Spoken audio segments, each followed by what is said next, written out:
Hello guys, this is Alan recording another comprehensive Magic the Gathering Arena draft video. So Theros Beyond Death is about to end in 9 hours and I haven't gotten any second 7-win videos yet. So I feel inclined to try to get another 7 before it goes away, and as you know, I just hit Mythic rank very recently, and yeah, but I haven't gotten a 7 yet. So yeah, hopefully this is a second video for us to get our 7 wins, and let's go for it. Next set will be Kaladesh Remastered, so that should be pretty exciting. I didn't draft too much of the Amonkhet Remastered, but now I wish I can go back and do it. But here we go. Pack one, pick one. Theros Beyond Death. Premier Draft. What do we have the fine pleasure of opening today? Not a good first pick, but definitely reasonable if you're in the blue-black deck or if you're looking to splash one of the colors. Looking at the uncommons, I think the best one is by far the Band Brawler. It's not only a removal spell, but a nice top-end creature with a pretty relevant stat line. 4 is pretty solid in this set. That being said, there's also Blood Aspirant, but this is going to be only at its best in some sort of red-black sacrifice deck, or a red deck that can generate lots of tokens to sacrifice. Like sometimes you can see being played in red-white, but most of the time it's mostly just a red-black card. Devour Memory, also not very flexible. Blue-black Signpost, uncommon, okay card, but the 1 toughness does have issues against Mogus Favor in this set. And then look at the commons, there's a Sunmane Pegasus, which is a stellar overperformer, a nice flying threat that you can enhance with enchantments, and it gets even better since it can gain lifelink. But here I think the most reasonable open choice is just the Band Brawler. Not a very exciting first pick, but still a strong card. So let's take it here. After first picking the Band Brawler, I think it's an easy follow-up. Ferocious Typhon is easily the best green common in the set. Can enable 4 power, and then it's just a powerful creature to escape in the late game. Yeah, facing this in the late game is not great if your only sources of removal are damage-based removal, because a 7/7 has a lot of power and toughness, obviously, so this card is great.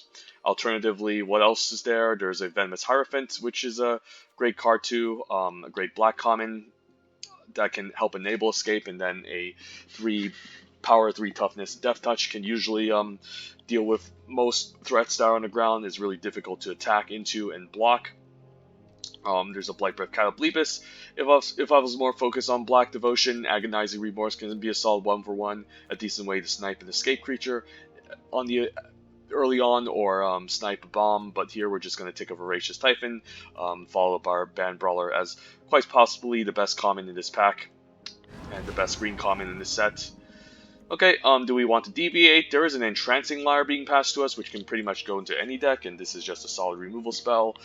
Pretty decent at offense and defense, since you can tap something down the opponent's turn, and then on your turn you can just untap this and then tap a creature, and then just go for some sort of all-out attack, which does play well with green, with our 2 first picks, since they do have pretty high power and toughness.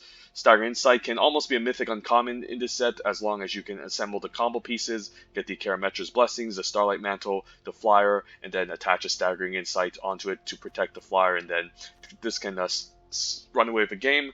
But if Entrancing Lyre was in this pack, maybe I could speculate on the Staggering Insight, the Azorius Boggles deck being open, but there's also a pretty decent removal spell being Omen of the Forge, which can deal with 2 toughness. Generally speaking, there's a lot of high toughness creatures in this set, so Omen of the Forge is not going to always be effective, but it's going to be effective in the early game, so that's a good card. And here, Fateful End is the best card in the pack. Return to Nature is also being deckable, given that there's so much enchantments and enchantment creatures in this set, that this is most likely going to be ending. This most likely will end up as some sort of interesting removal spell that you could utilize. But here, Faithful End is probably the strongest card in this pack, and we do have a pretty decent setup for a red-green deck, since we have 2 high-powered creatures.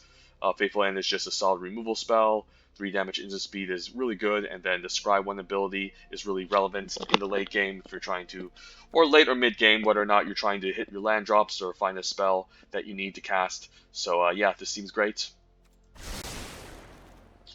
There's a Mischievous Chimera if we want to end up in the blue-red flash deck, and we do have a Faithful End to go for, but I don't think I want to abandon my green cards. Alternatively, if we want to move in some sort of blue-green constellation deck, we can take the Thirst for Meaning.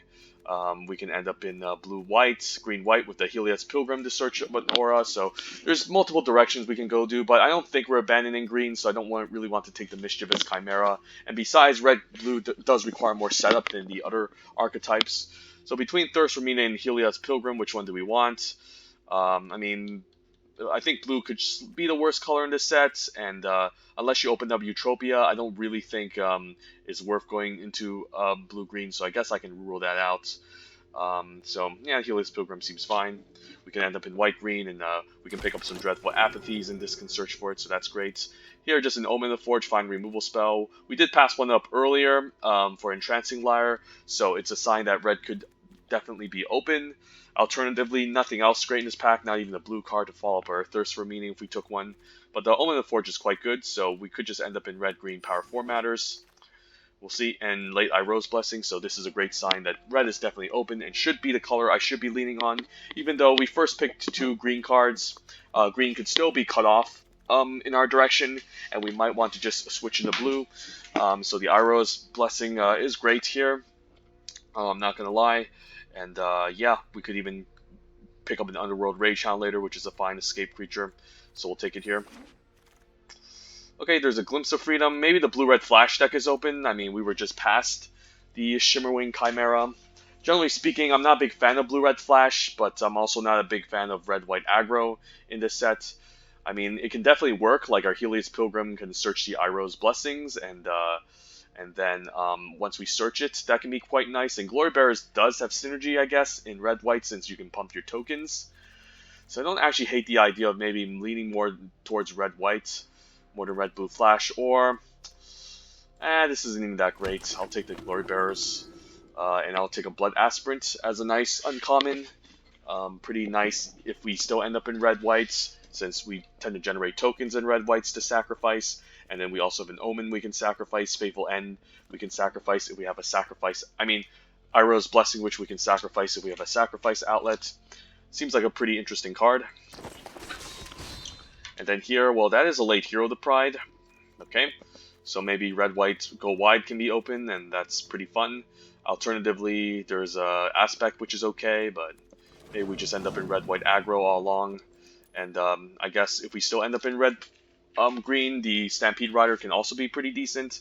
I don't think the Nyxborn Courser is something I want unless I pick up a lot of White Devotion payoffs. Same with the Nyxborn Marauder. Thrill is fine, but I think the Stampede Rider can do some work if we do end up in red-green. And now I could just take a Scovos War Leader to signify my my devotion, my commitment to red, and then we will see where we end up. So I'll take it here. Late Return to Nature 2. Ooh, Mischievous Chimera pretty late. It's okay. I mean, the red-blue flash thing can definitely work. I mean, I haven't drafted it yet. I haven't shown the video, but it's definitely a solid card. But it's definitely going to require a lot of aggression, so we'll see. Okay, Citizen Champion is arguably the best screen card in this entire set. So I have to take it here, I have to imagine. Alternatively, there's Mire Triton, which is great at enabling escape, but no escape creatures in red yet. Could take a second Entrancing Lyre, which is not wrong, but we have one already. Or I can sell with a fine red card, which is definitely a lot worse than the Citizen Champion. The Citizen Champion has to be the right pick. I mean, the card is just easily the best green card in the set, and we do have a decent amount of green that we opened in our first pack. It might not have been open from our right-hand side, so to speak, but it's just too good here, and there's really no amazing blue cards, there's no amazing white cards. The red cards are good, but they're not as crazy. So let's just take the Citizen Champion and see if we end up in red-green, which I'm hoping we do, but there is a Furious Rise being passed. Okay, after first picking a bunch of green cards, the Furious Rise does fit well in the red-green deck. Alternatively, there's like the Dreadful Apathy as the best common, as well as the Daybreak Chimera if we want to end up in the White Devotion deck. Hero of the Games can help enable Heroic. There's an Omen of the Sea for the Flash deck. I mean, after just taking a Citizen Champion, maybe we just do the red-green 4 Power Matters deck. I mean, it seems like a really decent follow-up. Alternatively, like, we could take a white card and maybe move into white, red, heroic, but even then, like, we still have outs to be red, blue, or red, green. I mean, the same argument, Omen of the Sea, Dreadful Apathy. Yeah, let's take the Furious Rise. Let's go into red, green. I mean, this is pretty insane getting... Oh, well, now there's a Reverend Hoplite. Okay. Some flashcards, too. I mean, we do need White Devotion to get this going. Alternatively, yeah, we could just take an Omen in the Sea. The red cards aren't very amazing. The black cards aren't very amazing. Yeah, I could be in Red-Blue Flash. And then White might want the Omen in the Sea, but, I mean, we could also be Red-White. And we do have the Helix Pilgrim to search the Iroh's Blessing, and in that case, the Reverend Hoplite can be really nice if I can generate a bunch of tokens and go wide. So lots of options. I mean, I wish there was a good green card here, but the Gift of Strength is pretty much not even a card that I really care too much about. The fact that Reverend Hoplite can make tokens makes me want to maybe pivot maybe into red white, since our red cards do seem better in red whites. I mean, we do have a bunch of flash cards to get into red blue as well, but not by much. A Faithful End, an Omen of the Forge, while in red-white we do have a Blood Aspirant that can sacrifice the tokens to go along with it. Same with the Skofos War Leader. And now just another easy Iroh's Blessing, and it's definitely going to make the cut, for sure. Late Mars Grasp as well. A late Inevitable End. Okay, so some really late red and black cards. Do I just take another one? I guess I do.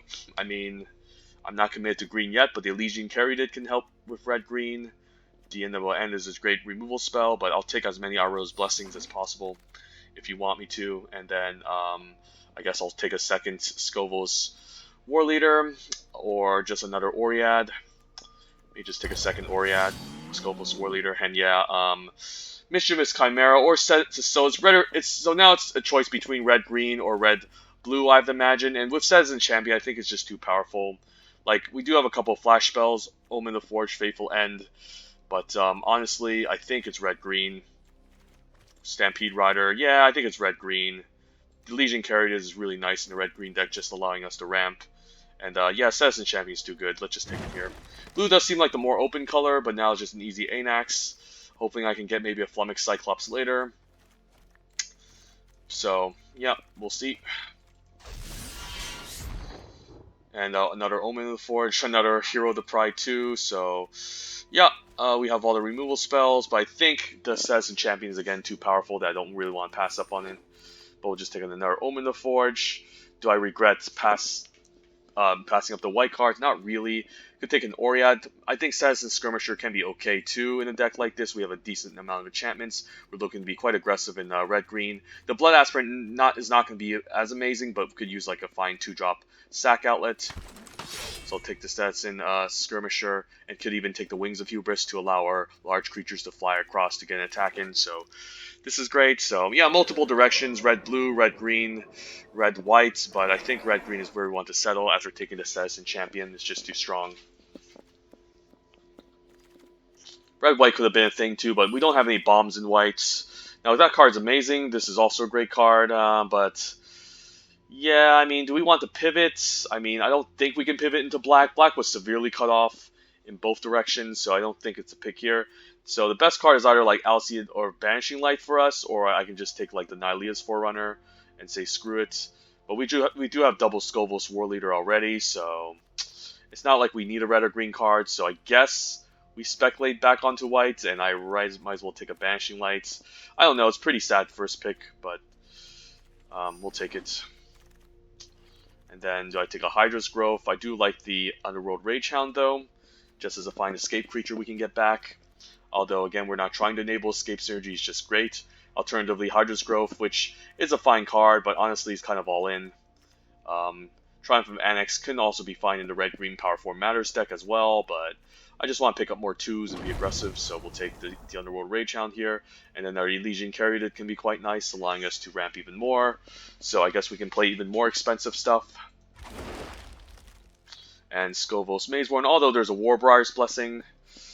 I mean, we do need some 4s in this deck, honestly, but the Warbriar's Blessing is just too good in this deck, right? Yeah, it's just too good. It can help enable Constellation for the Citizen Champion. So hopefully I pick up like a 4-drop later. And I'll just take another Carol Celebrant. So red-green, power 4, here it goes. And then I don't think I need a second Skofos War Leader. Just take a Thrill of Possibilities to prevent Flood from happening. Maybe Skirmisher can go. Or Oriad. Maybe Oriad can go. Because we're not really that type of deck. Maybe Blood Aspirant can go as well. Like, sure, it can grow if we sacrifice, but we're not like an attrition deck that's trying to grind the opponent out. We're just trying to attack as much as possible and just smash the opponent. Yeah, I'm not going to say no to no our Warbriars. Let's take that. Could even go 16 lands, in fact, and just, yeah, just go 16 lands, since we have double Elysian carry did. And not too many expensive cards. Like, I can see myself running away with 16 lands in a deck like this, to be honest. Even with a thrill of possibilities to just prevent ourselves from flooding.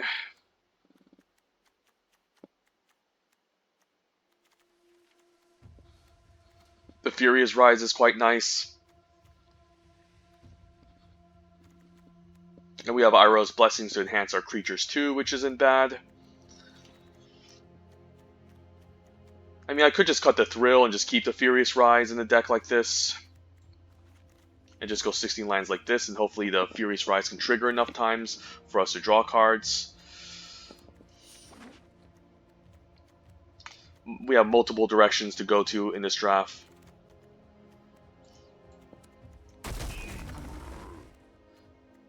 But I honestly think we should just go 16 lands and just go something like this.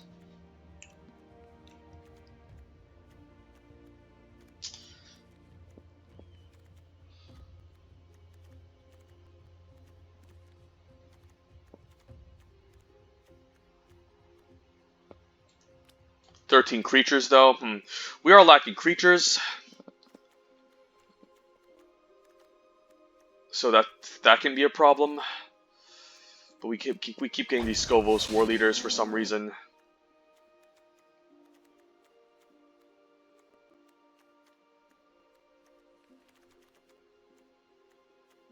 Could just cut the wings, maybe. For what, another Scovos War Leader? I mean, none of these cards are even that great, so even if we're lacking creatures, I think we can just kill a bunch of their stuff and plow through.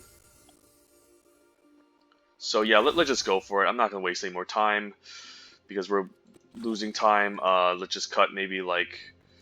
I think we can keep it even split. It seems okay, since we do need the green for Legion Carried. Let's just go. And then the picture... what's our picture? Furious Rise. Let's go for it. The blue-red flash deck was open. But honestly, like, unless you're like very low to the ground aggressive, I don't really like that type of deck. And the payoffs aren't super amazing. Red-white was also possible, the whole heroic tokens theme, but we didn't see a lot of Omen of the Suns. So I think red-green was fine. A fine place to be, honestly.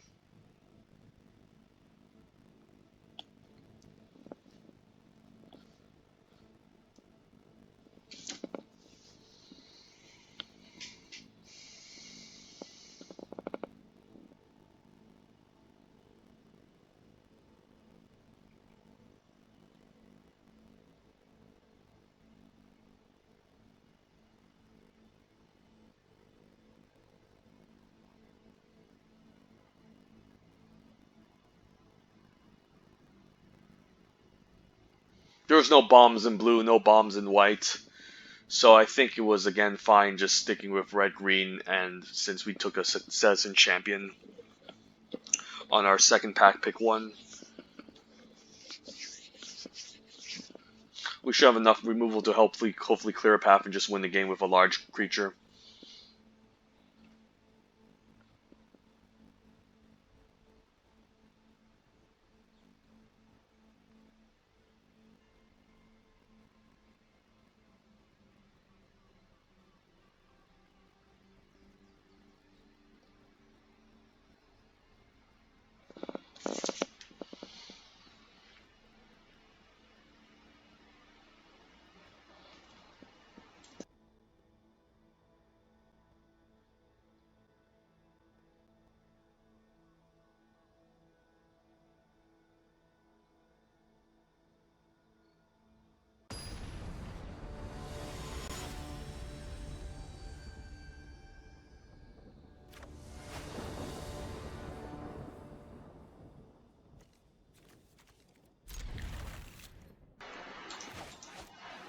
Decent starting hand. A Legion carried into Anax is great, and if we can ramp into Band Brawler to fight and kill something, that's also great.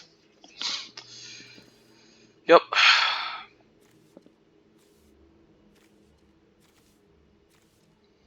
The deck can be prone to flooding, but as long as we can get the Furious Rise out and keep like a 4-power creature alive, we should be okay.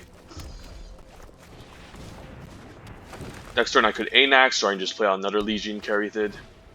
This card's pretty annoying. So now what? Could play out another Caryatid and take it slow. So then we'll access to 5 mana, and if we top deck another land, we can just ramp out a Band Brawler. That's actually not a bad idea. Yeah, let's go for that. Let's get greedy here and say go. So red-white Boros aggro. Hopefully he doesn't use Rapid Flames on turn 4 to clear out my 1/1s. So I'm fine taking 3. Stampede Rider, maybe I can fight that off. Assassin Skirmisher, I guess I can like just play out my 2-drops and my 3-drop and my 2-drop, that can be okay. And maybe I just trade my 2/1 for the 3/1, or I just take it. Okay, that's annoying. I guess I'll trade off. I'm definitely trading off here. And I still get a token. He can use a pump trick. Sure. It's not like this tramples anyways, so I'm fine. Still make a 1/1. Omen of Forge, that's quite nice to take out the 6/2. That's very efficient, actually. Yeah, that's quite good. That was a really nice top deck. He can, of course, bring back the Sentinel's Eyes. I think I'm fine playing Entrancing Lyre and just attacking here for 4. I do need to raise him too, and this is a decent amount of damage. And the double Legion Caryatid helping me ramp is quite nice, since if I get a single land going, I can just fight with the Band Brawler. He can, of course, use the Wrapped in Flames here. He can get back from the graveyard. I could just lock that down, of course, with the Entrancing Lyre. So it's really not a big deal. Okay, guess he doesn't care. Just deal a ton of damage to me. Okay, so land is great, since now I can just fight off the Stampede Rider. Alternatively, I can lock down the Phoenix and then just Iroh's Blessing this. I think the Band Brawler is just better. Develops our mana. Like, we do take the extra 2 damage, but it's not a big deal, honestly.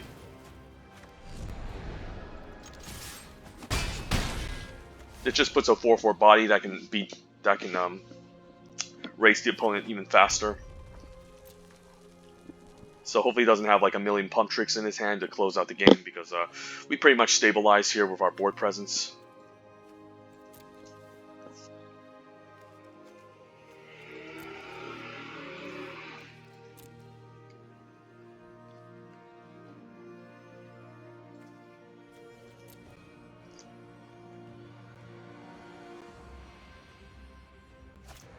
Okay, on the Anax, sure.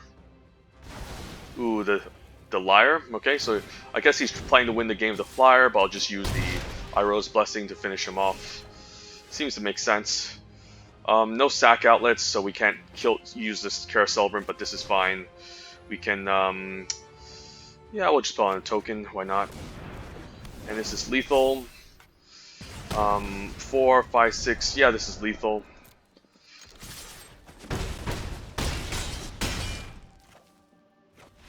It's never wrong to have too much removal, guys. So never forget that rule. It's never too wrong to have too much removal. I guess it is if you don't have any creatures, but yeah, as long as you have removal and you can clear their stuff and then attack, then it's good. So I don't even know what I'm talking about here. I'm just rambling.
If you guys are hearing noises, there's a car ringing outside my window, just going off, and no one is closing it, so it's, yep, right, it's gone.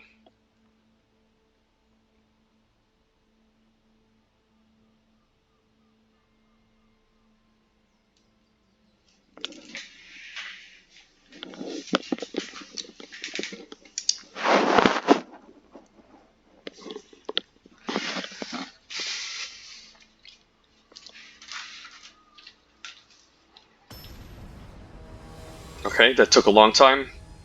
Let's go.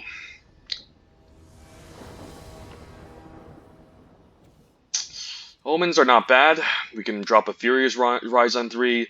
However, if we don't get to 4, we could be in trouble, but we're on the play, so I think I'm keeping. And we don't have to show him the red mana yet. We can surprise him. But I don't think it really matters that much. If he plays an Alcid, I'll kill it. If he plays a Hateful Eidolon, I'll kill it. Yeah, we'll just main phase this. I mean, I could, like, maybe... I could, like, wait for him to use the Mogis Favor to 2-for-1 him. But, honestly, he could just attack me, gain 1 life, and I don't know how relevant that is. Okay, playing jank cards, sure. Can play the Furious Rise, but I think the carry is too good here.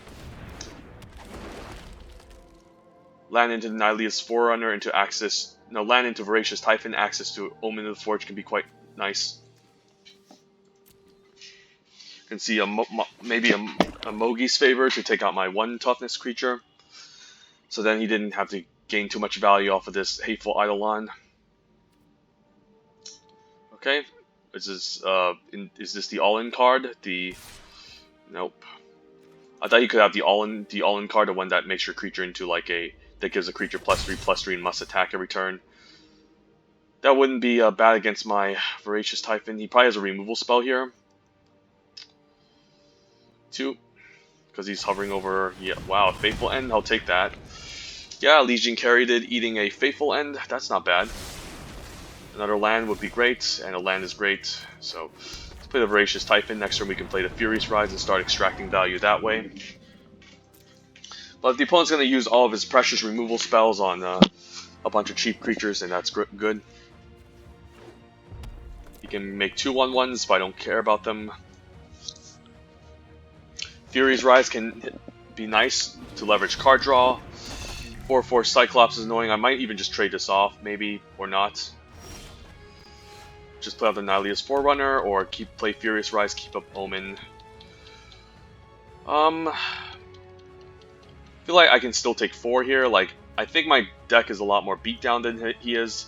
So yeah, let's Furious Rise it up. And start leveraging the card advantage. Ooh, Warbriar's Blessing, so we can use that to fight the 4/4 next turn. Pretty nice. However, he kills my 4/4, that's going to be a little bit problematic, so anything can go here.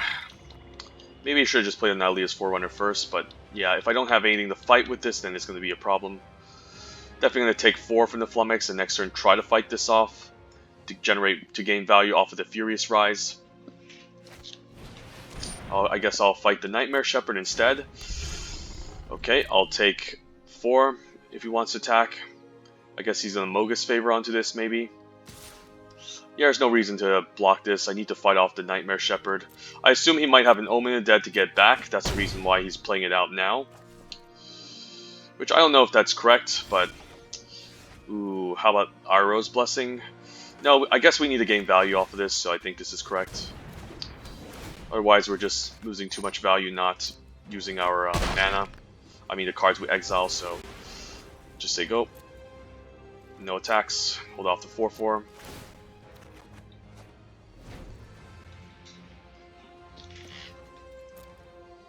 So don't know why he played the Nightmare Shepherd. It's just a better card here. It's going to be pretty hard for him to deal with my 4/6 unless he has like a Final Death. Slaughter Priest, okay, I can still hold that off. That's a perfect target for my Omen. So I don't actually hate him playing this into my Omen. Celebrant, I guess, could be a better target. I don't know. Yeah, Slaughter Priest is probably the card I want to kill because it can sacrifice enough to gain a first strike and do a ton of damage. This costs 2 to activate, so he can't necessarily attack and sack. So we'll just omen the 2/2 before end step. And we have plenty of high toughness creatures, so I don't need to worry about this 2/1. And now what we can do is we can play land. We can play out. I could play out a Stampede Rider, but I feel like the Nihilious Forerunner is just better just to have more large creatures. And then we can start exiling again, hitting our land drops. So yeah, we're just going to outvalue the opponent this matchup. Instead of trying to race them. Could see a final death. In that case, if he does, do I just take 6? I guess I do, and then I can Iroh's Blessing, finish off the 4/4. Because I do still want to leverage card advantage with the Furious Rise, so not the easiest. Yeah, that's annoying. I guess I'll take it. Wondering why he's not attacking the 4/4. I guess he doesn't want to trade it. That's fine with me. So now I can play out the Stampede Rider. Ooh, Warbriar's Blessing, excellent. Sure thing. And then I guess I'm fine attacking for 5 since this can't block. And I do need to pressure him again, and then now I can play Forest, attack for 5, and then play out the Stampede Rider, which will become a 3/4, which, you know, you can still trade into, but again, we have the card advantage here.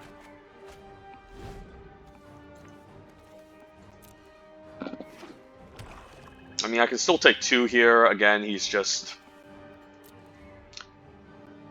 This deck doesn't seem too scary. It seems pretty solid, though. I just don't like the Cyclops and the Satyr's Cunning, but it's still fine. He can escape the Pharika spawn, so I don't know if I can exile this. Probably not. It's pretty annoying, not gonna lie. So he can exile this twice. He can bring this back twice, so it's not a good sign for me. Anax is great though, so let's just keep playing stuff out, I assume. And then,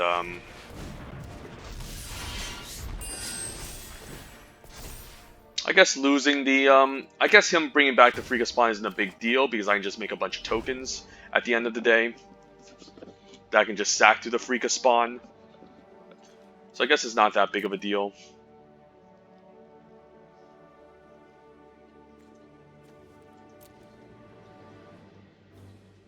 But I do need to use the Iroh's Blessing next turn just to do something.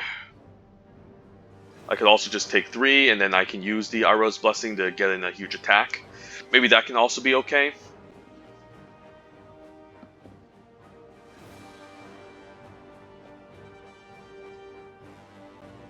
I don't mind just taking 3. It's not like I'm going to die or anything. And he does lose a blocker, so we can get in a huge attack. And I don't really want my Nihilious Forerunner to die as well. So let's see what he tries here. Mars Grass, and I just make a bunch of 1/1s, sure. Why did I only make 1/1? I thought I'm supposed to make 2 with the Anax. This was power 4 or more. Ooh, Wings of Hubris, perfect. So I don't necessarily need to use Iroh's Blessing now, but I guess I will. Do I want to take out the 3/4 and make him escape it? Like, I actually don't mind. So, that being said, what can I do? I guess I don't mind just using Iroh's Blessing here. I guess I can trigger Constellation. Yeah, let's just kill it.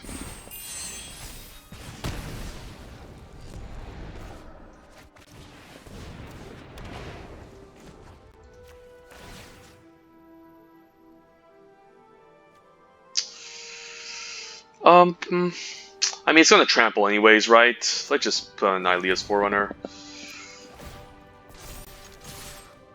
And even if he escapes the Pharika spawn again, I guess that wasn't a great idea because I'm now forced to stack my Stampede Rider, so that wasn't great. Yeah, I messed this one up. I shouldn't have, should have maybe just, yeah, I shouldn't have attacked. Yeah, this is bad. So now he can escape his Pharika spawn and then, and then take out my Stampede Rider. But I guess he's going to die anyways, unless he finds a removal spell for my Nihilius Forerunner, so I guess it's not that... So I guess it's fine just going all in at this point.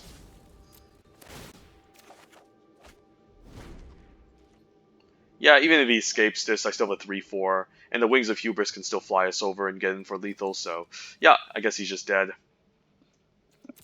He would need like Freaka Spawn and a removal spell, but it just takes too much to escape this, and he needs to tap out, so... Furious Rise doing work in this deck.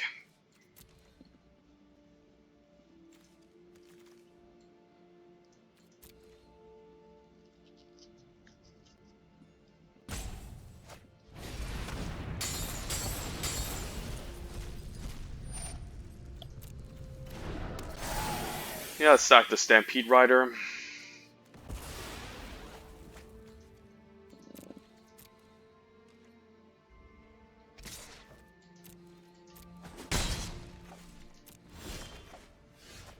Yeah, pretty much a no-brainer. Let's just get in.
Anax. Okay, we have a Legion carried it to get out an Anax, so this is great.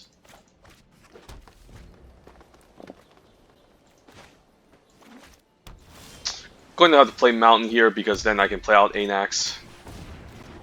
Do I want to play out Anax? That's another question I should ask myself. I guess I will. I mean, I could run into a removal spell.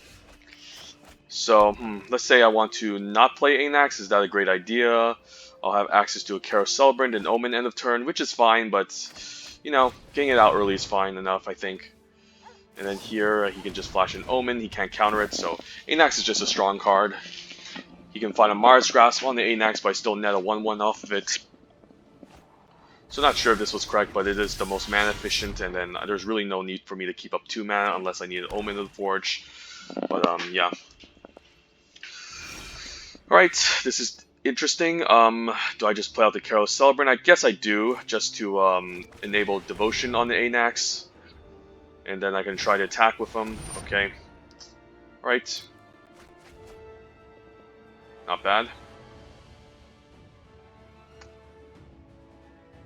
Do I play out the Wings? I guess I do as well. Opponent is definitely drawing a bunch of cards here, so hopefully he doesn't drop an Ashiok out of nowhere and kill me. Because that can happen in this set. Turtle, okay. I could flash in the Omen at instant speed to give this 4 power, but I honestly don't think it's necessary. Like, sure, I'll get 2 tokens, but I don't think 2 tokens is a big deal at this stage of the game, so we'll see. Just having the Wings out early is nice, so it doesn't get countered, and then if he plays big blockers, I can just fly my large creatures across and connect on his face and deal lots of damage, obviously. So Right, that's a fine card, but we do have a blessing, obviously, so... Warbriars, or do I Iroas? That's an interesting question. Currently don't have large creatures, so it could be it could just be better to use the Warbriar's blessing. Yeah, we just don't have any large creatures. Alternatively, I could just Iroh's blessing here. But I feel like if I Warbriar's blessing here, that's just a little bit more mana efficient. Not mana efficient. It's the less mana efficient play, but honestly, I think the Iroh's blessing can do better. So let's Warbriar's here, suit up, and then we can attack for a bunch of damage. Question is, do we keep up? Yeah, I think we can just attack with all. I don't really need to use the wings. I will just keep up the Omen in case something happens. End of turn.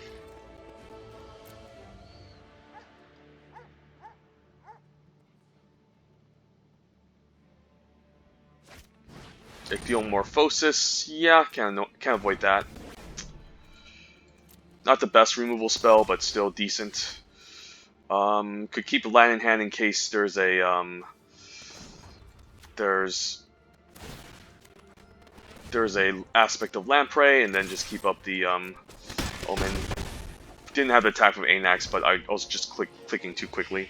Opponent's at 8 life total, so I pretty much can just deal like damage to him.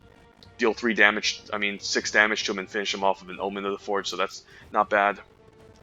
You could flash in a Vexingle at instant speed. No 4 power, although 4 power would be great. I think I'm just going to move the attacks here. Could see a Vexingle, so I think I'm just going to attack with a 2-1. If he flashes it in, I'll just kill it with the Omen. Riptide Turtle, okay, it's not going to do anything, sure. And I'll just play out the Furious Rise, and then keep land in hand in case he has the aspect of Lamprey.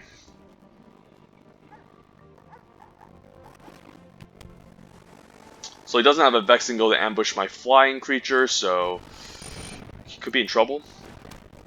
The Naiad's okay, I don't really care about it. It does give him a discount for his splash spells, but honestly I don't really care too much.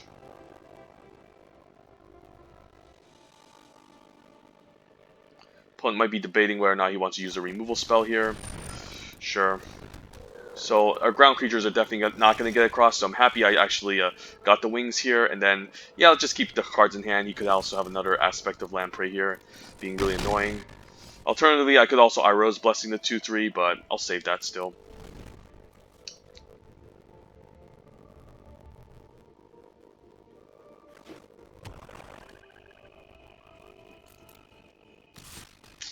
No reason to block this.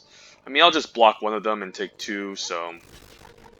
I mean, taking 2 is not the end of the world. I just don't want him to take on my 1-1 because I might need it to close out if Chaos Celebrant was to die. So, yeah, I guess we'll just move the attacks and try to get him for 2. Okay.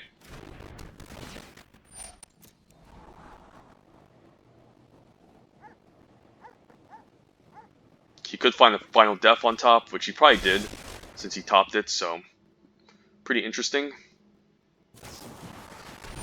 Okay. Does this go to face? No.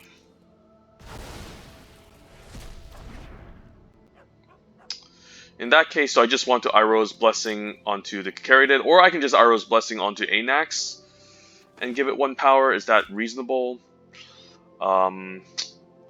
I mean, it's not a bad idea, to be honest. And then do I still want to keep land in hand? Actually, just put here.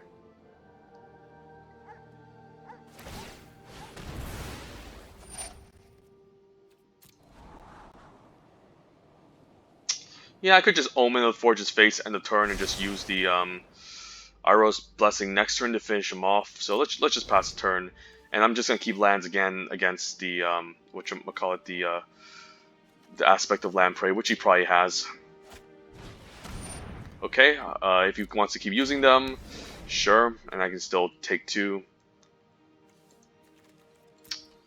I mean, I can still attack him for 1 with the Anax, so it's not a bad idea. Just flashing the Omen end of turn. Stinging Lionfish is annoying, he can tap my creature down. But I think I'm fine just Omening his face and just Iroh's Blessing the Stinging Lionfish and attack for 1. so that's fine. Another Legion carried it, sure. Do I just Iroh's Blessing here? I guess I do. How much does it cost to equip? 1, so it's not a bad idea. Yeah, I'd rather have this as a ground blocker instead. Huh. Yeah, I forgot it loses all abilities, so... Yeah, I think I messed this one up. Should have played out the Caryatid instead just to have an extra 1-powered creature, so... At least the Stinging Lionfish is gone, but we honestly don't have anything too good to fight with, so if he drops like a Nightmare Shepherd, I'm going to be in trouble. Devour is okay, I can fight that off. But though, he could activate this at instant speed anytime, so it's probably not a good idea. So now I guess I can just play out the Caryatid. And then I have a 2-turn clock.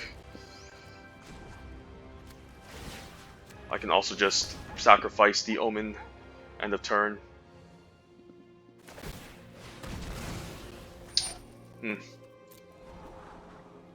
I wish I could fight this off, to be honest. But he does have the extra ability to mill and give 1/1, so I think we'll just say go, and hopefully I can just find something off the top to hit him with.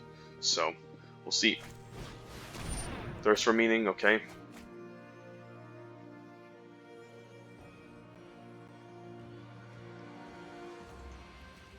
At this point, any creature on top is going to be great. I mean, there's a chance I could still lose this if I'm being dumb, so... Does this trigger him? I think it does. Oh, Ashiok, okay. So he needs to minus the Ashiok. I think. And then I can exile land. To my domain, Planeswalker. And hopefully I can find a creature next turn. A dream to me.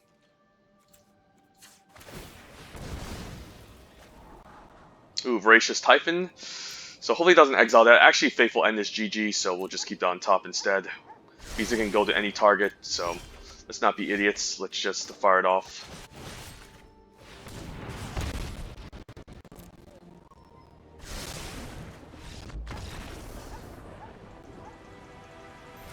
Yeah, that's why he was playing blue-black, obviously for Ashiok. But it was a little bit too late. If he dropped it on curve, I think we would have just lost, but sometimes you get lucky.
Okay, Omen of the Forge. We have no creatures, but once we find a creature it's decent, I think I'll risk it. Much more of a reactive hand, but yeah. Underworld Ragehound on 2, quite nice. Ooh, a Legion Caryatid. I mean, that's usually better, right? So then we can, like, cast something, a 4-drop if we top deck one next turn, like a Voracious Typhon. That would be pretty awesome. Opponent might be debating whether or not he wants to take this out. Chimera, not bad for my Omen to target. Yeah, I think I'll just do that. Just take it out with the Omen. Not waste any more time, and then just play out the Underworld Rage Hound. Alternatively, I could just not use this main phase in case he has some sort of fight spell. So maybe I should have waited and not use the Omen. Another Loathsome Chimera. Do I just... I guess I'll fight it. No, fighting isn't great. Because if I do, it's just going to result in a 2-for-1. So I think I'm fine using the Blessing here, since I have a second one to follow up, and we just want to use up our mana. Yeah, it's fine. It's not amazing because usually you can deal with 1 toughness with cheaper efficient spells, but with what we currently have, I think it's okay. That's annoying, but we do have a Lyre for that, which also I don't mind using.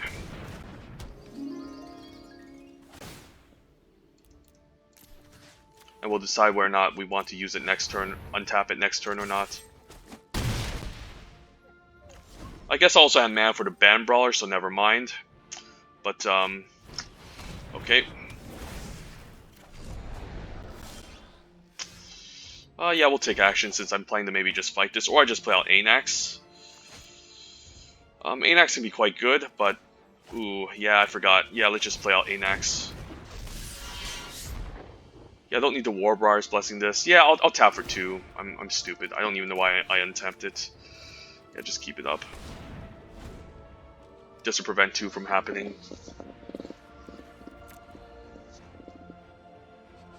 I actually don't want to put anything in his graveyard because he can escape his creatures, but I guess he can do it next turn.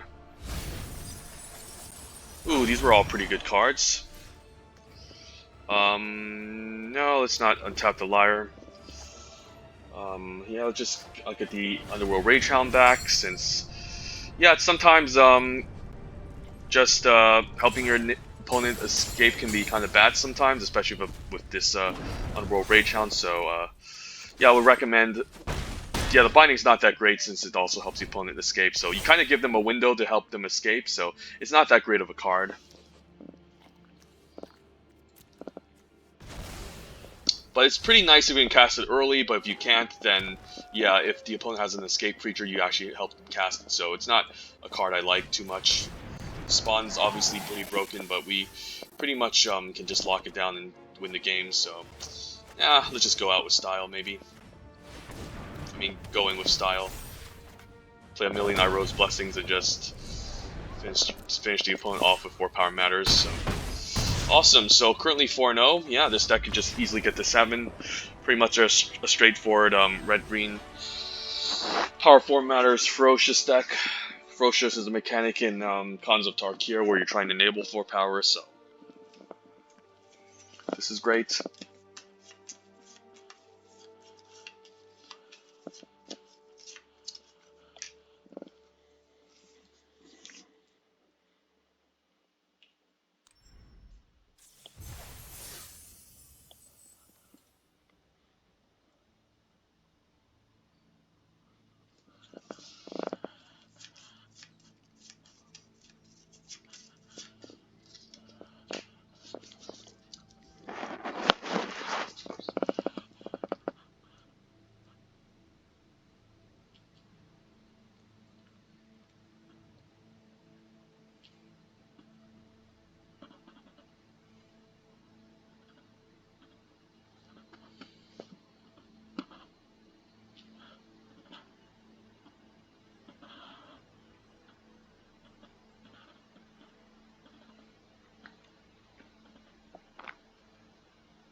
Okay, carried is never bad on 2, just make sure we draw some creatures. So yeah, we'll carry it and hopefully it survives, and then we can maybe play the Scovos War Leader on turn 4.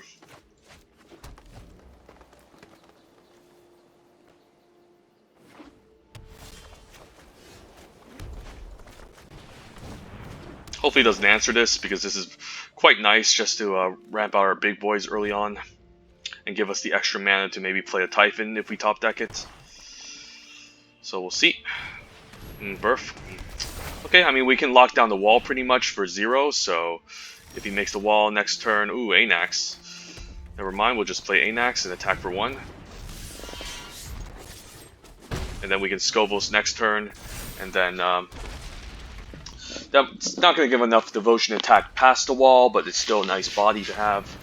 We can take out the Leonin maybe with the Entrancing Lyre instead. Ooh, Citizen Champion, huh. Now that's interesting. He could have an aspect of Lamprey next turn, make me discard, which I'm hoping he doesn't. Alternatively, let's say we play land. Then next turn we can play Citizen Champion into Entrancing Lyre, or if we top deck another land, we can Citizen Champion into Iroh's Blessing. So it seems fine here.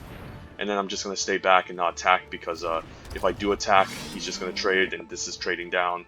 It's trading a less valuable creature for a better creature, so don't really want that to happen. But I'll have access to 6 mana next turn to maybe potentially double spell, and then swing for 7. So white-black Aura is pretty much a control deck. I guess it could be mid-range too if you have plenty of flyers, but it's most likely a control deck that's trying to leverage Aura-based removal and Auras in general, so... So 4 mana instant speed, ooh, alright. I mean... Do we just do it? Could just be a little bit ambitious. Maybe I just Entrancing Lyre and then X equals 3, and that's okay. Yeah, I guess that's fine. I mean, I can also do X equals 4, because why not?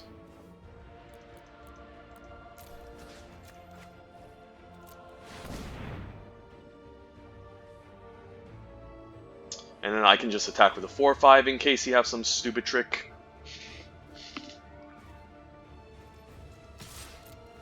I think it's fine just getting this out as early as possible. Because I don't, this is not really a good target for the Entrancing Lyre anyways, although now that's going to be a bit annoying, because I need the extra land to Citizen Champion and Iroh's Blessing, so alright, we'll see. Hopefully he doesn't have another E2 Extinction. He could have a Final Death. Lampad's annoying. Do I want to untap? No, not really. We'll decline. Ooh, Furious Rise, okay. Yeah, let's just do it. And then hopefully there's nothing that can interrupt me here, because this is nice.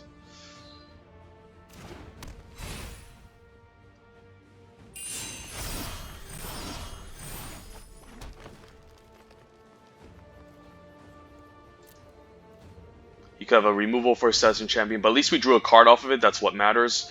But if it sticks on the battlefield and he doesn't have an answer, then he's pretty much done. Because this card is just an insane bomb. Do I untap? This still decline. Fine, maybe using the Iroh's Blessing on the 1/3. I mean, that's not a bad idea. Just do it. Just to trigger Constellation and grow Anax. Yeah, I'll just take this out. It's pretty annoying.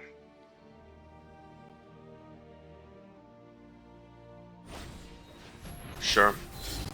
Okay, so it doesn't matter. But we still draw a card here, and then we can still trigger the Furious Rise end of turn to draw even more cards, so that's even better.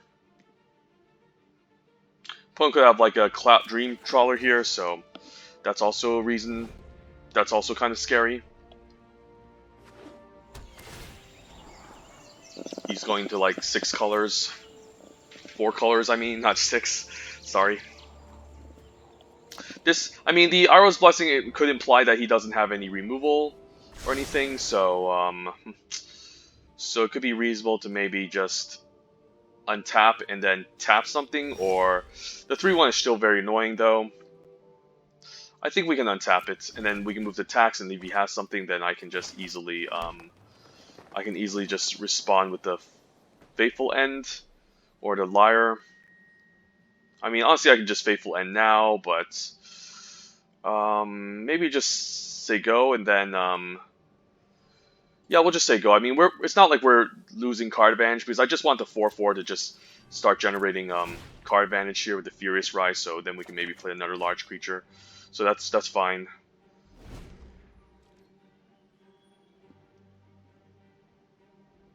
If he moves to combat, I also don't mind just flashing the Omen, taking out the 3/1.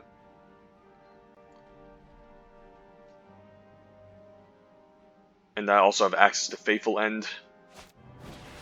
Shimmerwing Chimera, yeah, that has to go. I don't know why he's playing into it. I mean, I guess he might have another Karametra's Blessing. So moving to combat, I think we'll allow him to attack.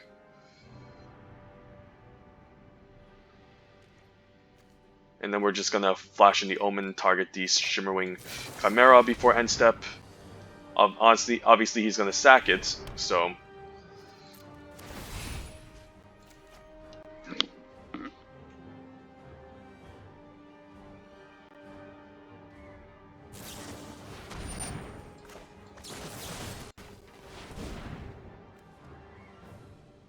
Hopefully not another Karametra's Blessing. He probably has a second one, that's pretty sad. I mean, he's gonna gain Hexproof. I mean, he can still target his own creature of Hexproof, so that's annoying. I guess he's gonna sack it. Okay, it's fine.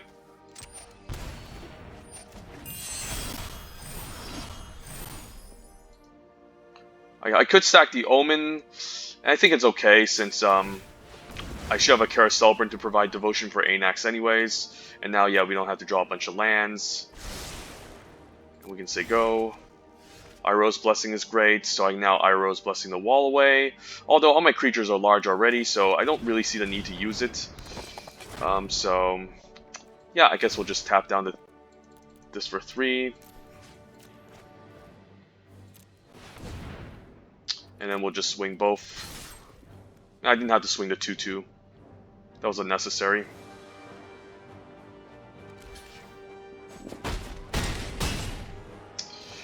Do I need to land? Not really. We'll just say go.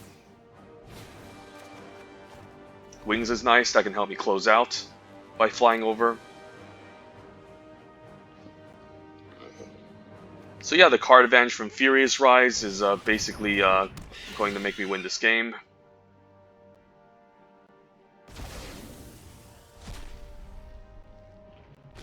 I can keep the Kara Celebrant back to block the 3/1 and then take out his 2/1 as well, so I think it's fine untapping the Lyre.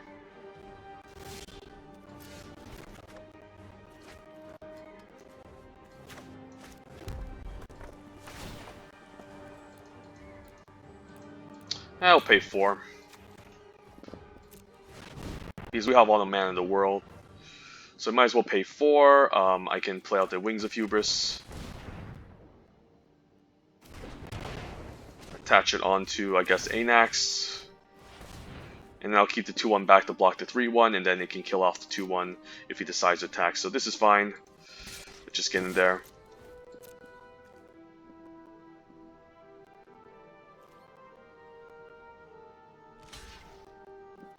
Probably gonna sack it.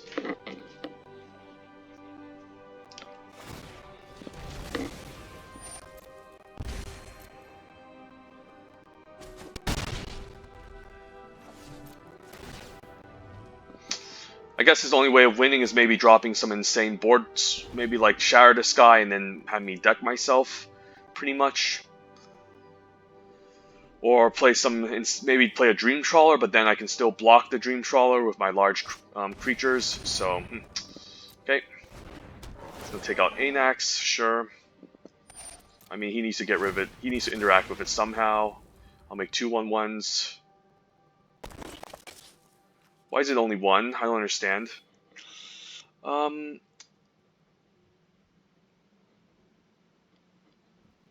Yeah, it doesn't make any sense. Why do I only have 1/1/1? It baffles my mind. Yeah, we'll just say go. Decline. I could just Iroh's Blessing, I guess, the 1-3 as well, which I also don't give a crap about, so let's just do that.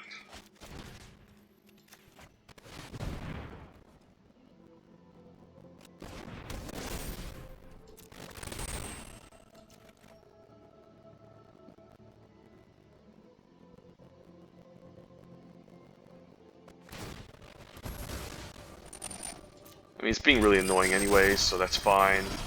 And we'll just play out a bunch of stuff.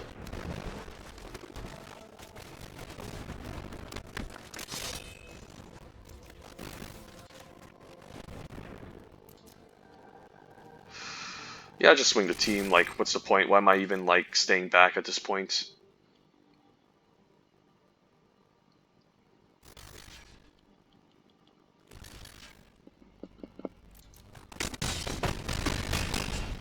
Just needs to deal 3 damage to his face and it's game over.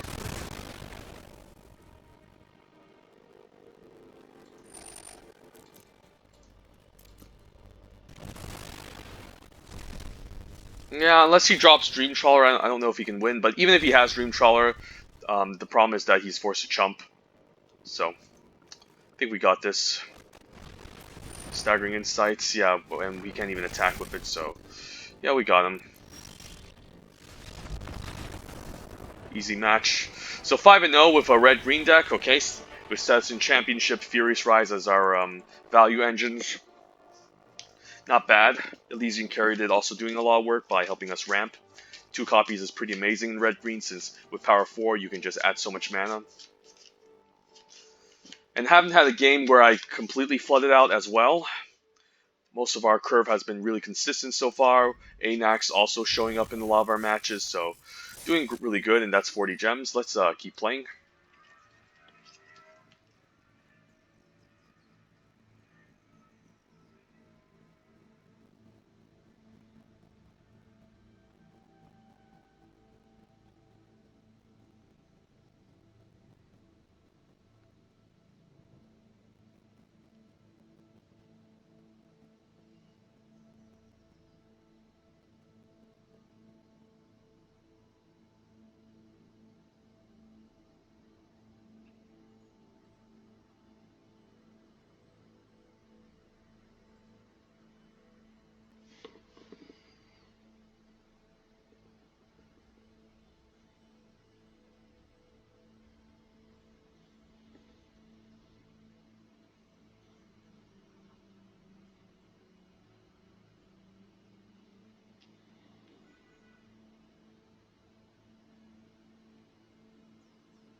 Opening hand, Kairos Celebrant into Iroh's Blessing, okay.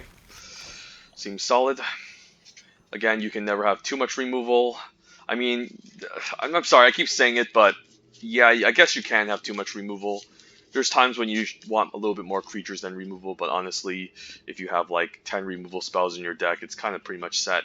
Or even 8. 7, I guess 8, 7 is round. 7 is pretty much what I would consider a good amount of removal. And then anything onwards could be a little bit more excessive, but or still fine. Blue Red Flash, Underworld Charger. Pretty annoying. Huh.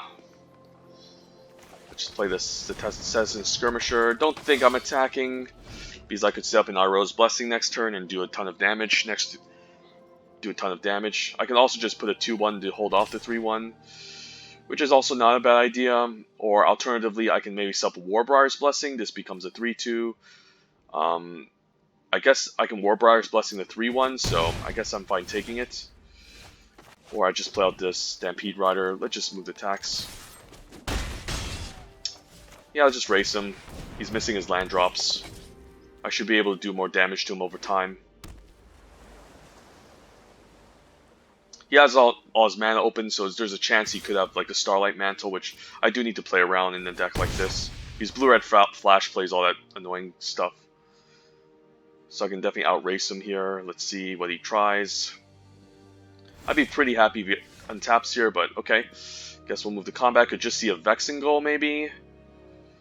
In that case, I'd play the Lyre first. Don't know. Let's just move to combat. See what's up. Nothing? Okay, I guess I'll just play a Lyre. And then he can't counter this unless he has Whirlwind of Denial, because Deny the Divine only counters enchantments and creatures. So yeah, we're just out racing him just by easily just playing a card like this. Okay, so he's going to try to do 5 to me per turn. So now I can just try to, maybe I can try to answer the Vexing Goal with the Warbriar's Blessing, or just use the Entrancing Lyre to tap it down on my turn. I don't know, if he's going to use the Iroh's Blessing here, then I can just Iroh's Blessing him back, and that can be okay. And then he'll still have a 2-turn clock. He's probably planning to.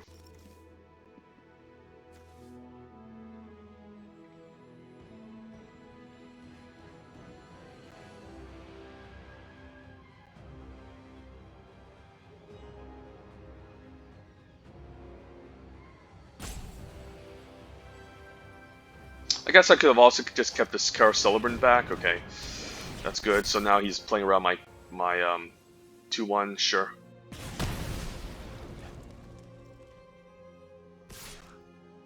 He's staying back. Interesting. Ooh, he's attacking. Okay, that's fine with me.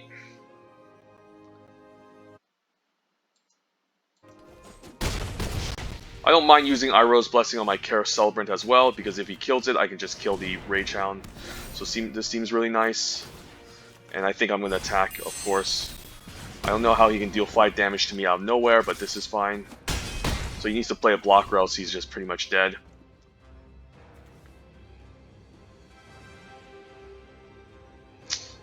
The 2/5 is pretty annoying, but I can just tap it down with the Lyre, so he needs some sort of removal spell here, I say. Maybe he has a second Iroh's Blessing, and I can just follow it with my own. Okay, sure, so... Yep. I can untap. Ooh, Faithful End. Yeah, let's just attack his face. Faithful End him. Pretty easy. Easy match. Salty opponents. Alright, 6-0. Yeah, let's get to 7 wins. Very straightforward deck. I think I'm just going to do a quick overview before we move on to the final boss, and hopefully we don't get totally screwed over and get reverse swept, because it does happen. I've actually had times when I get up to 6-0 and I just lose 3 games in a row. So hopefully the final boss isn't so crazy, and maybe it's just like a gold or bronze opponent that we can just curve out and kill. But anyways, it's a pretty straightforward deck. Let's see, let's do this overview.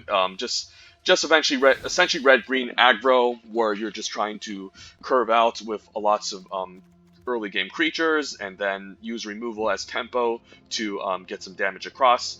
So yeah, we're going 16 lands. The reason why is because we have double Legion Caryatid, which fills that role in terms of removal. We have the double Omen of the Forge, which is excellent. I think I will only play 2 maximum in any red deck, since it doesn't deal a ton of damage, and sometimes having too much damage-based removal can be detrimental against creatures that you can't take out with high toughness. So double Omen of the Forge, double Warbriar's Blessing, since we have some large creatures at the top end, and it's really cheap and effective, even if it's early in the game. Like, sometimes you can just kill something and survive with the extra 2 toughness, even though your creatures could have like 1 or 2 toughness as well. So double Warbriar's Blessing, triple Iroh's Blessing, and Entrancing Lyre and Faithful End as a removal spell. So yeah, this deck definitely has a lot of removal, and to a lesser extent we also have the Band Brawler on turn 6 if we can ramp into him to fight and also put out a 4/4 body, so this card is great. So 1, 2, 3, 4, 5, 6, 7, 8 removal spells. And then we have the Wings of Hubris, which is very excellent against the blue-black control decks, and any deck that's trying to flash in turtles or walls, since if we do end up in some sort of weird board stall, we could have some issues going over the top. Green is known for big ground attackers, but they're really bad at dealing with flyers, so it's nice to have access to wings. In terms of our 2-drops, pretty decent 2-drops. Chaos Celebrant, Underworld Ragehound, Legion Caryatids, and Citizen Skirmishers that are excellent 2-drops that I'd be happy to play. We have Furious Rise and the Citizen Champion as our card draw engines. If the as our card draw engines if we need to find spells in the later games or the mid games, whatever it is. Stampede Rider, decent power 4 payoff. Anax, always excellent, unless you aren't heavy red devotion, but we have some decent red devotion with our enchantments. Voracious Typhon on 4, triple 5-drops, and a Band Brawler. So overall, just a brainless curve out deck where you're just trying to just play a bunch of early creatures and smash the opponent quickly and back them up with lots of removal spells to get as much damage in as possible. It's strange because we're only running 13 creatures, which usually isn't the recommended amount in my opinion. I think you should need at least 14 or 15 to really leverage the aggro game plan, but somehow we managed to get away with it. We're also running 16 lands because again of the double Legion carried it and the triple 5-drops, which could require a little bit more mana intensiveness. Looking at a sideboard, Return to Nature is optional, but the fact is we have so much removal, we don't necessarily need it. And we also don't care about escape creatures since we can just because we're just only interested in getting damage across and we don't care about winning the late game or anything. We could play triple Skull's 4-leader, but I think I like having the extra access to the Nihilia's Forerunner to give our creatures trample because yeah, we have some decent large creatures. Voracious Typhon being able to escape as a 7/7 is nice. The Anax and the Underworld Ragehound have large power, which can be quite nice. Citizen Champion can grow over time with our enchantments, so she can grow. She also can gain a lot of power to trample over. So I do like the Nihilia's Forerunner. We don't. I mean, Porn could be playable in our decks since we have double Scoville's War Leader to sack creatures that we steal, but we're not really an attrition deck that's looking to do cute combos like that. We have pretty much good direct removal already, so there's no need for us to steal and set up a sacrifice. Although the Porn can be a fine finisher even in the red-green deck, since you might need the extra way to close out the game by stealing a large creature or a flyer and getting the extra points of damage in. It's not always reliable. Could main deck a Thrill, but with Citizen Champion and Furious Rise as our value engines that are most likely just better and can gain more value than the Thrill possibilities over time. I think it's fine leaving it out. Oriad is just a more defensive creature than an aggressive creature. It's fine having an Oriad, but even in Black-Red Sacrifice, like I'd rather just have the Lampad over the Oriad any day, since you can always pick up Funeral Rites and Thrill possibilities to find card advantage. Oriad can be fine to help enable escape in the late game by discarding lands and trying to find spells, but it's still pretty expensive to activate, and the 1/3 body is not very aggressive with our game plan. Blood Aspirant could also be fine in our deck, but really, this is not a great card in the late game, because if you are to play this in the late game, like a 2-mana 1/1 is not a good body. That being said, it can be fine if we play it early, since we do have the double Omens to sacrifice. The Scoville's War Leaders, which can also sacrifice our enchantments, but honestly, again, we're not like an attrition value deck. We're just trying to curve out as much as possible and to deal as much damage to the opponent as possible as we curve out. So we're more like a Gruul Stompy aggro tempo deck, so to speak. We're not trying to outvalue the opponent by making a large aspirant, even though it's fine. I mean, actually, it's not that great anyways. I think the Blood Aspirant's, again, only going to be its best in the Black-Red Sacrifice deck, where you're constantly sacrificing so this can grow larger, or a Red-White Boros Aggro Tokens deck, where you can generate lots of tokens, sacrifice those tokens, and make a creature unable to block to get a huge attack in. So, not a big fan of Blood Aspirant in this type of deck. So, there you have it, our nice 6-0 deck. Let's move on to the final boss, get our 7 win, and show off how cool we are before this draft set goes away. So let's do it.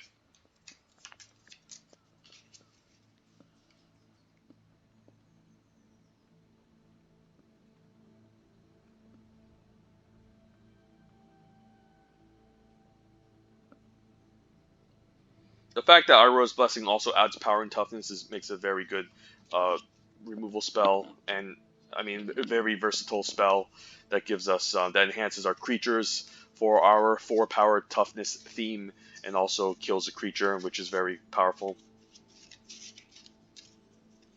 Obviously, I'm sorry if I'm blabbering, guys. I mean, my weeks have been long. I barely have time to concentrate. I'm just trying to go through things as quickly as possible, which might not be the most diligent or conscientious, but I'm trying to just do my best here, trying to explain as much as I can. So please bear with me.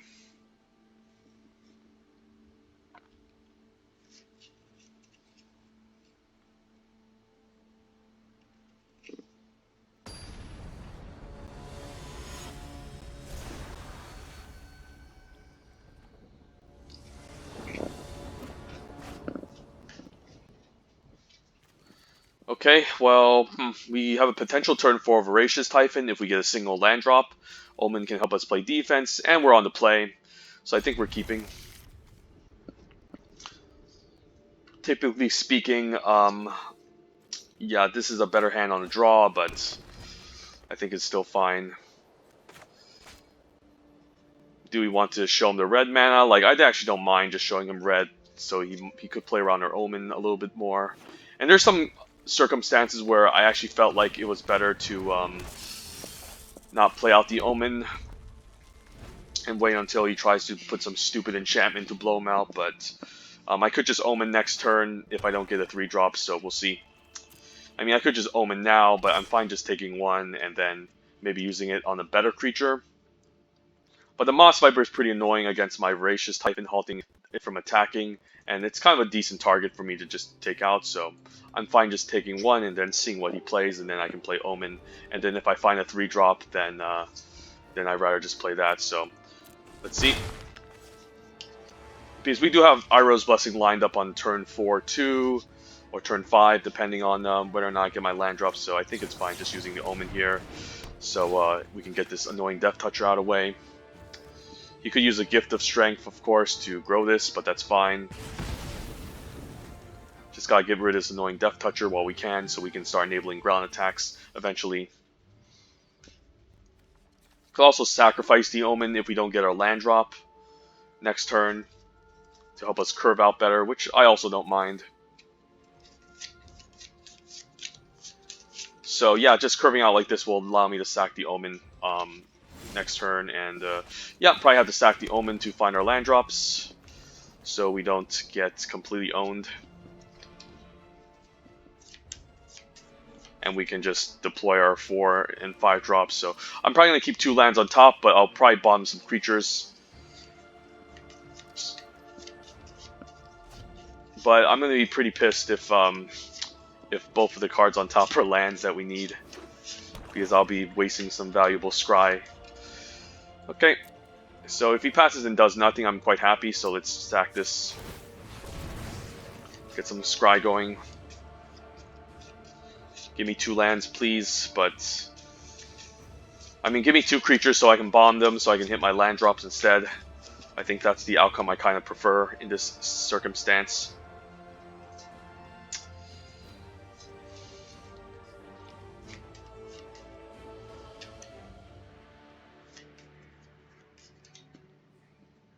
What's this opponent holding priority for? I don't understand, like, maybe he's just AFK and he can just give me the free win. Okay, Anax is good, but I can't take it, and Wings of Hubris is good for our deck, but I can't take it. I think we have to win by maybe trampling, perhaps. I think I can do it like this, so if I play out Anax... Actually, maybe no. I think the Wings of Hubris could be better for us earlier on if we are to bomb. If we get into a late game, so we can maybe get a window to close out, so land is great, so those bombs were excellent, and now we can leave with a Typhon. And he can't escape it unless he has 5 mana to get a final death, so this is good. And that also sets us up for a nice Warbriar's Blessing next turn, or Iroha's Blessing, depending on the circumstance.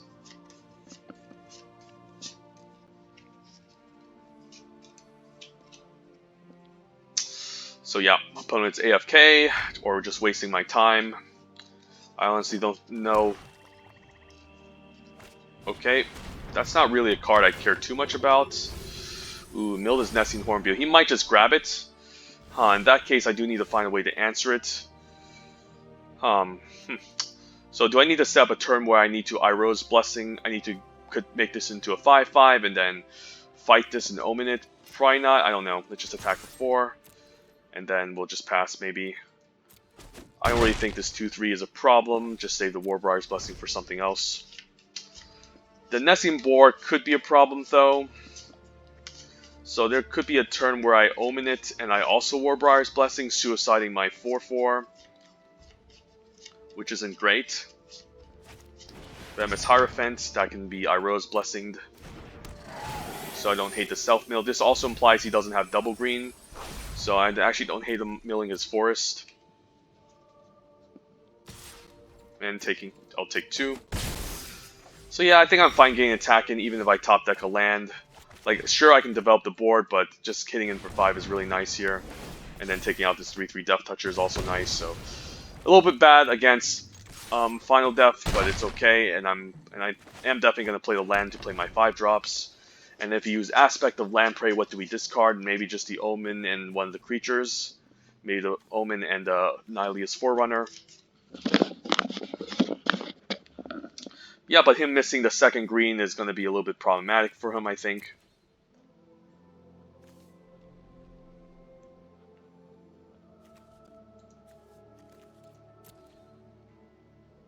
Okay, he's probably going to play the Nessian Boar. I could just attack and Omen it away, which I'm also fine with, because once we get to 7, we'll eventually escape this. Okay, had an exile effect, sure. So that was the worst case scenario. Furious Rise could be great. I think I just play the Nihilia's Forerunner and hope it doesn't get Mara's Grasp. And then if he plays a Nessian Boar, I still don't mind attacking for 5. And then if he blocks it, then I'll just use the Omen to finish it off. And then if he doesn't, then I'll just play out the War Leader maybe, or take a risk and play out the Furious Rise and hope he doesn't kill me. But I could see like a Mara's Grasp here being pretty annoying. Return of Nature, okay. So he still can't play out the Nessian Boar, but he can chip in damage, eventually play out the Nessian Boar and clock me to death. So not necessarily the best spot to be in, but I'll play out Skovos War Leader here.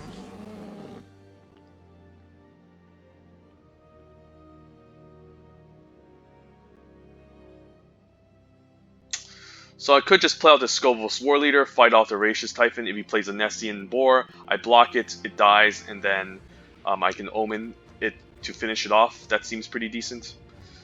I mean, alternatively, ooh, that's really bad. Alright, so this could just be our first loss, since the opponent has pretty much all the removal spells you need to deal my threats.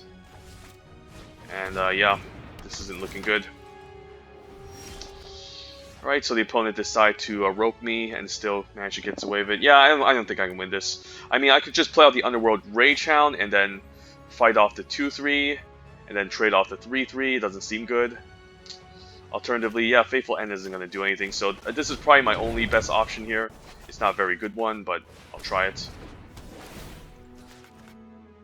And I'll trade off for the 3/3 and take 4. I mean, this is the only try hard move here. And then I'll be taking 4. He'll play out the Nessian Horn Beetle, and then yeah, I think we're just dead anyways if he has removal, right? If he has removal, I'm just dead. Yeah, this is the block. Plays a Horn Beetle, and then either way, even if I get a large Ferocious Typhon out to hold this off, like, I still can't answer this, so... Ooh, set in Champion can be fine. I mean... No, it's not. I mean, I need extra blockers, so we're pretty much dead, so we'll just concede. Alright, so maybe the reverse sweep is happening, because I'm currently 6-1 now. But that was a matchup I could definitely win if I curved out, so yeah, I guess I don't mind just getting back into the fray ASAP to redo a rematch. Because this is a match I could definitely won if I had some 2-drops going on, but it was still a decent keep in my opinion. But not the best curve out, since the opponent has really efficient removal to put me off tempo.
Okay, well, it's a different opponent. He's bronze, but I have no creatures, so do I keep? Nah, I don't think I keep. This is a little bit better. I actually don't mind this hand. Do I just ditch the Omen? I mean, I just need a land off the top to curve into my Voracious Typhon, so I could get greedy here, because the Omen could be useful early on as interaction. So I'm hoping he doesn't kill my Legion Caryatid, and I can at least get a land for the Voracious Typhon. So this is a little bit risky here.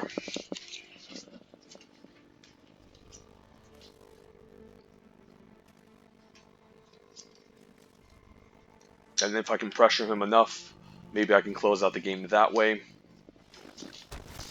Playing Force, okay, land is good. So as long as Elysian Caryatid can survive, I can ramp out my Voracious Typhon.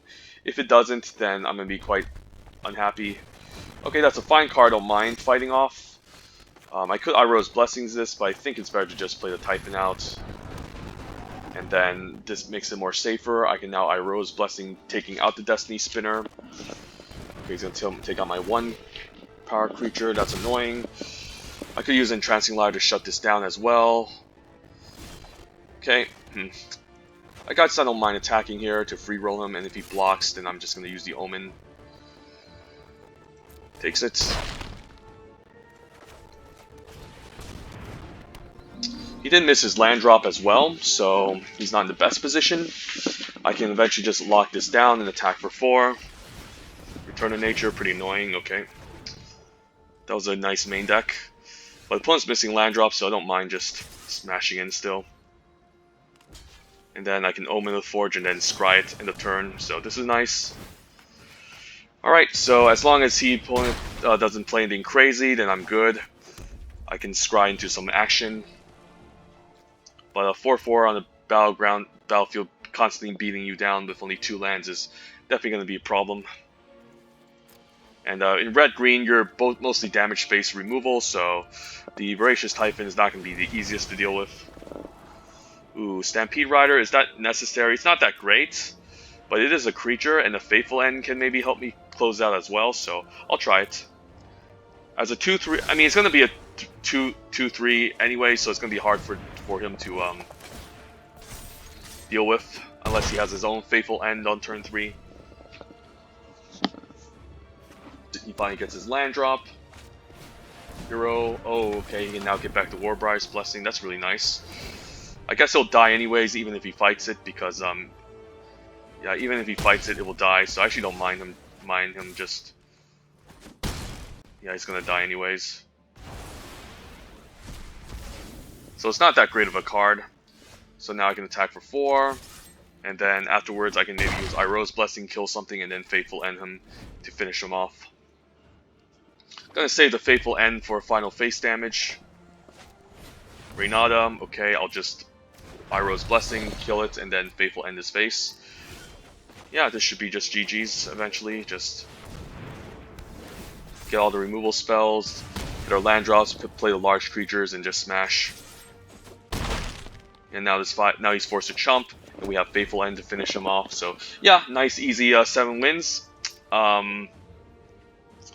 And yeah, I could just do one more video, and hopefully I can get another 7 wins for Theros Beyond Death. But this is pretty much an easy beatdown brainless deck that didn't require too much critical thinking, to be honest. Just curve out, kill the opponent, be careful of your be careful using your removal, and yeah. Even with 13 creatures in a archetype that wants you to play a lot more creatures and manage to get there just because the Iroh's Blessing is so powerful. And yeah, let's just I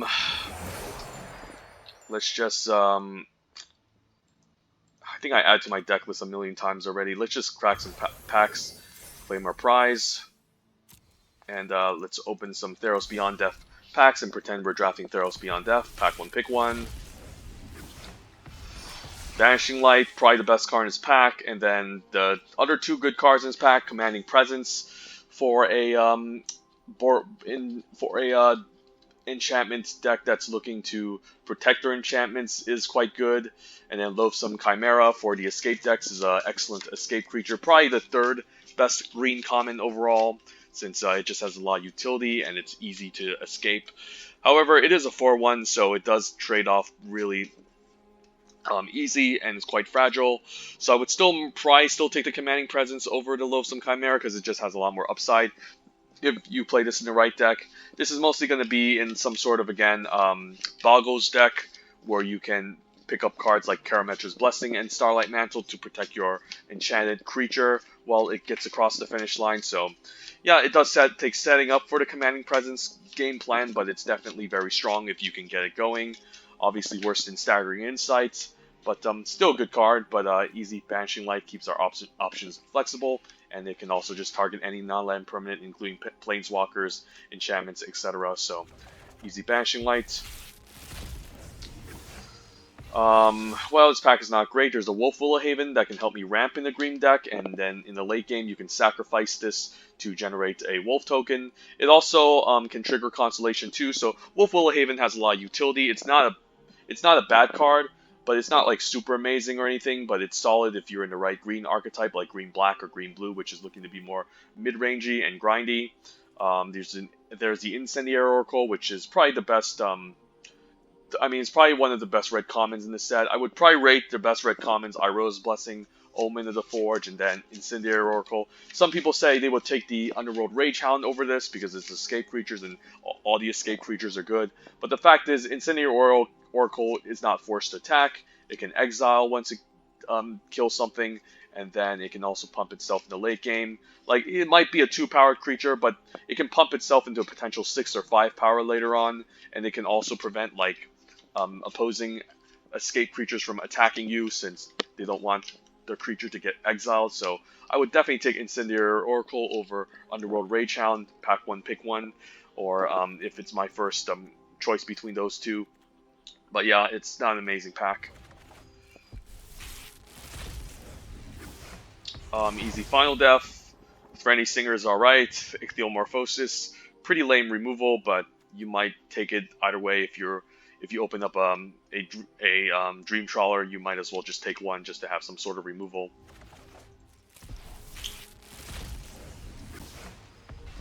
Here, nothing amazing. Pretty bad pack. Glimpse of Freedom is like whatever. Like, all the blue escape cards are really bad.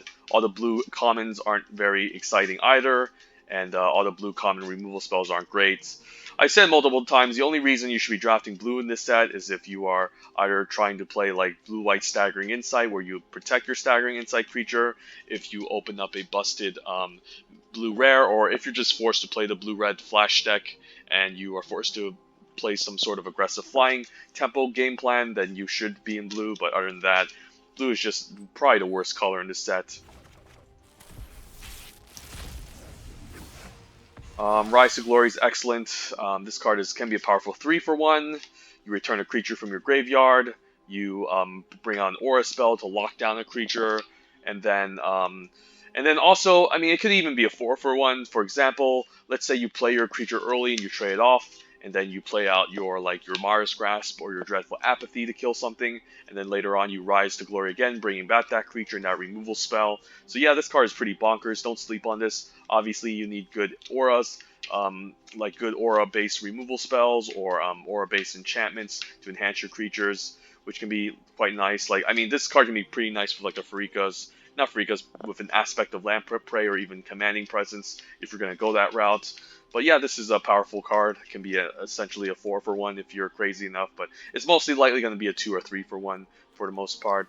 Binding of Titans, I'm not too high on this card. There was an opponent who used this against us, and it actually gave us a window to escape our Underworld Rage Hound.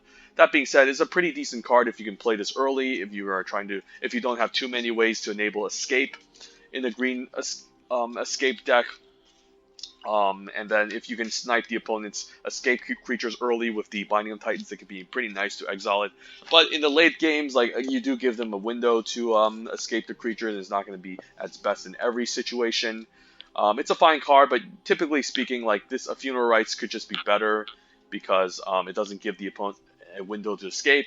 It still draws you 2 cards, which is essentially almost like returning a target creature or land card from your graveyard to your hand, and then it also allows you to feel escape by putting 3 cards into the graveyard, including the Funeral Rites itself. So it's not any different from a Relentless Pursuit or a funeral rites. It could even be worse at times. But yeah, if you don't have any ways to enable escape, just take up the binding. But overall, not a very amazing, impressive card. Final Flare, pretty solid removal spell in the red deck, since you can also sacrifice sagas and enchantments, which can be quite nice. Or creatures that are about to die. Fine removal spell, but easy rise to glory. And then here, Mars Grasp versus Staggering Insight. I think Staggering Insight is by far the better card, but it does commit you to an archetype, and it's a pretty solid archetype, I say. But overall, it's kind of fragile. Like if you can't assemble the combo pieces and you get kind of run over by an aggro deck, the Staggering Insight boggles Azorius deck could be a problem. You have to assemble not only the flyer, but you have to find the Staggering Insight itself, and you also need to find a protection spell to leverage it. That being said, if you can find all the combo pieces, of course, and you can keep connecting in the air and gaining life and drawing cards, this can just easily just win you the game. So it does require more effort to get going, whereas Mars Grasp is just an efficient removal spell, easily the best black common in the set, and can keep your options open. So yeah, better card Staggering Insight, but the more flexible, well-rounded option that's also a great card is the Mars Grasp. So there you have it, our nice 7-1 video. Almost got 7-0, but our first final boss completely out-tempoed us with his removal spells, and we kept a pretty clunky hand overall. But that being said, I'm happy getting the second 7-win video, and I'm probably going to go try to shoot for a third win video, given that we still have 12 hours left. So in the meantime, hope you guys enjoy, and stay tuned for more videos, and have a great day. Bye.